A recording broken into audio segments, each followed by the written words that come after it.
Celui qui me parlait avait pour mesure un roseau d'or, afin de mesurer la ville, ses portes et sa muraille. Apocalypse 21:15. Que représente ce roseau d'or? Par définition, une mesure sert à évaluer une grandeur par rapport à une autre de même espèce prise pour unité.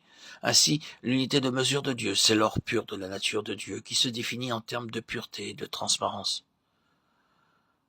Lorsque le but sera atteint, nous serons une expression parfaite de la nature de Dieu. Les dimensions de cette ville sont immenses, 2000 stades. Que veulent nous dire les mesures impressionnantes de cette ville d'or pur? L'or, c'est la nature divine, et le trait le plus grand de la nature divine, c'est l'amour.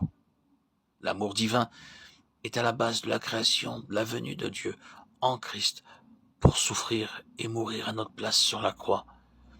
Il est l'explication de la croix et la résurrection et de la venue du Saint-Esprit. Dieu en venant en nous par sa vie bénie nous a fait don de son amour. La forme carrée de cette immense cité dépeint l'amour infini de Dieu. Et comme Paul l'exprime si merveilleusement par le témoignage qu'il rend de sa propre expérience. Qui m'a aimé et qui s'est livré lui-même pour moi. Galates 2:20. Ainsi priait-il pour que l'Église soit fondée et enracinée dans l'amour, en sorte qu'elle puisse comprendre avec tous les saints quelle est la largeur, la longueur, la profondeur et la hauteur de l'amour de Dieu qui surpasse toute connaissance et compréhension. Et dans sa lettre aux Romains, qui nous séparera de l'amour de Christ? Sera-ce la tribulation ou l'angoisse, ou la persécution, ou la famine, ou la nudité, ou le péril, ou l'épée? Romains 8:35. Si nous savons une poussière de cela, alors sachons qu'à travers toutes ces épreuves, nous connaîtrons une mesure plus élevée de son amour. L'amour de Dieu est immuable et inaltérable.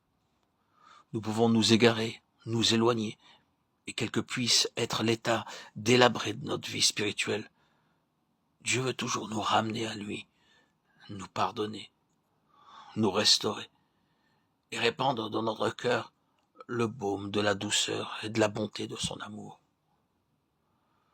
Nous ne pouvons comprendre pourquoi Dieu nous a aimés. Nous ne pouvons donner aucune réponse. Sinon, que tout est grâce, car il n'y a rien qui soit désirable en nous. La nature qui nous habite lui est opposée. Qui que nous soyons, son amour est invariablement le même pour tous. Dieu est juste, riche ou pauvre, insensé ou intelligent. C'est le même amour pour tous. Car tu as été immolé et tu as racheté pour Dieu par ton sang des hommes de toute tribu, de toute langue, de tout peuple et de toute nation. Apocalypse 5:9.